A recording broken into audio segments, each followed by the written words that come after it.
स्वागत है सभी का यूपी डिजिटल टाइम्स चैनल में। चलिए उत्तर प्रदेश के हर जिले की खबर पर नजर डालते हैं। उससे पहले अगर आप चैनल पर नए हैं तो सब्सक्राइब करके बेल आइकन दबा दें। मिर्जापुर जिले में मगध एक्सप्रेस ट्रेन में एक महिला यात्री ने बच्चे को जन्म दिया।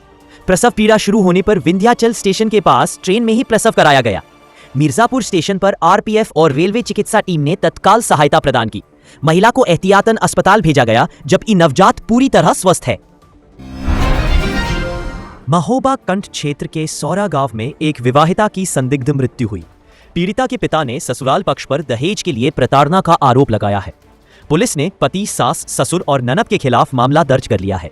जानकारी के अनुसार विवाहिता ने अपनी मां से फोन पर कहा था कि दहेज को लेकर उसे दबाव दिया जा रहा है और जान से नुकसान पहुंचाने की धमकी दी जा रही है।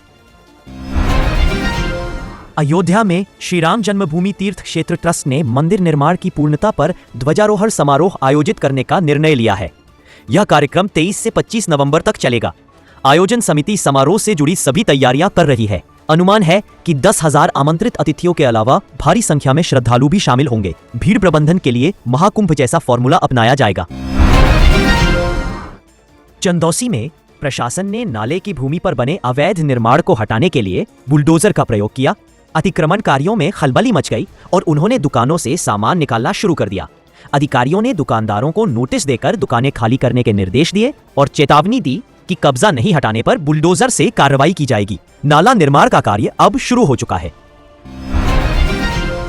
प्रयागराज के कौंधियारा इलाके में एक किशोरी के साथ गंभीर प्रकरण सामने आया है। पीड़िता के अनुसार युवक ने शादी का भरोसा दिलाकर उसके साथ शारीरिक संबंध बनाए।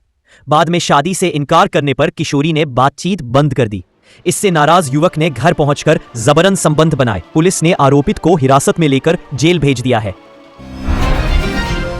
बदायूं के बिलसी थाना क्षेत्र में एक युवक ने कथित तौर पर अपने भाइयों से परेशान होकर अनुचित कदम उठा लिया। मृतक के भाई ने पुलिस में शिकायत दर्ज कराई है कि तीनों भाइयों ने उसकी जमीन पर कब्जा कर लिया था और लगातार प्रताड़ना दे रहे थे। पुलिस ने मामला दर्ज कर जांच शुरू कर दी है।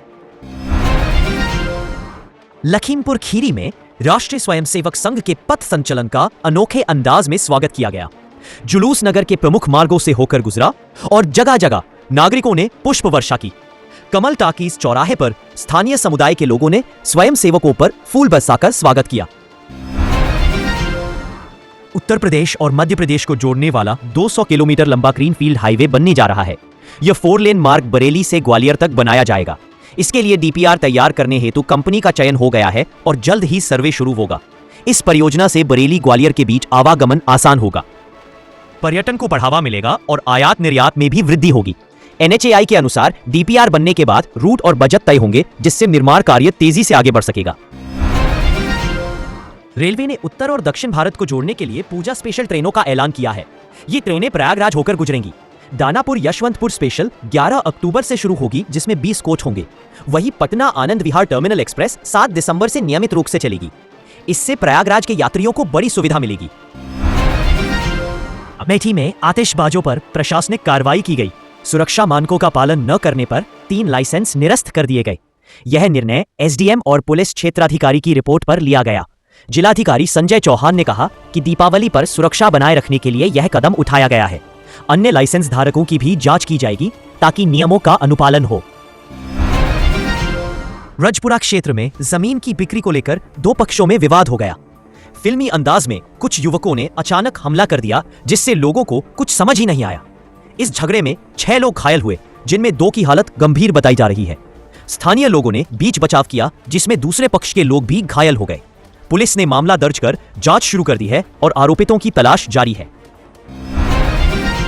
वाराणसी में भारी बारिश के कारण पीएचयू परिसर में जलभराव हो गया।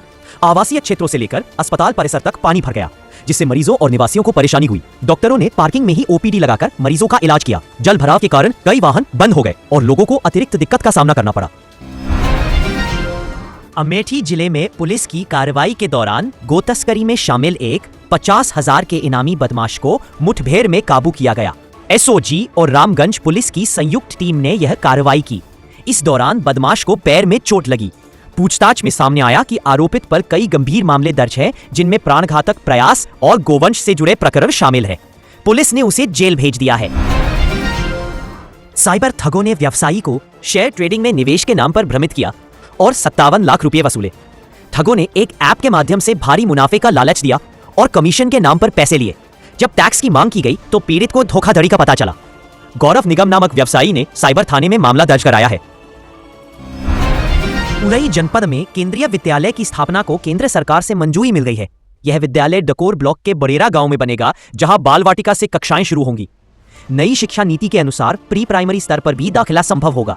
प्रधानमंत्री की ओर से शिक्षा सुधार के उद्देश्य से 57 नए केंद्रीय विद्यालयों को मंजूरी दी गई है। इससे जिले में शिक्षा का स्तर बेहतर होगा। गाजीपुर जिले में एक दिन में 68 मिलीमीटर बारिश हुई, जिससे किसानों की फसलों को नुकसान पहुंचा।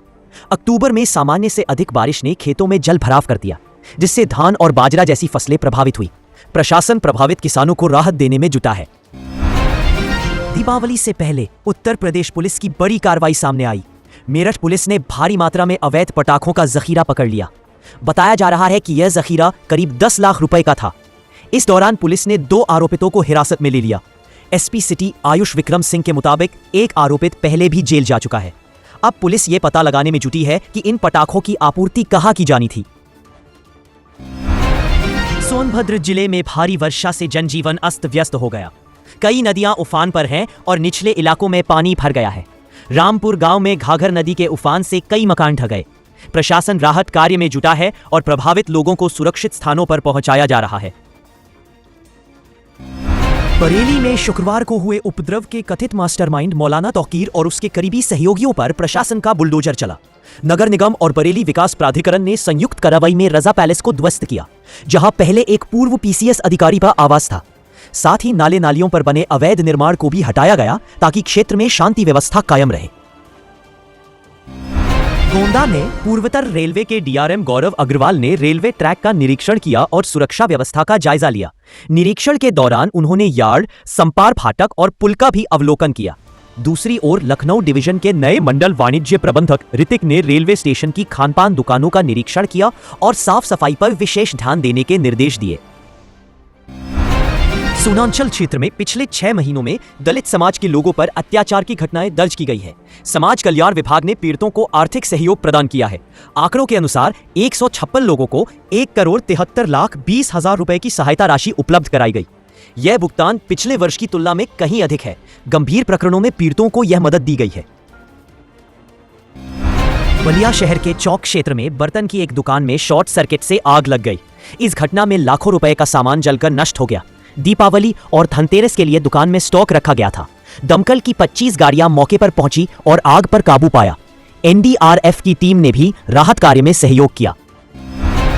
मथुरा में दहेज उत्पीड़न के एक पुराने मामले में धारा 307 जोड़ने के लिए एक विवेचक ने रिश्वत ली।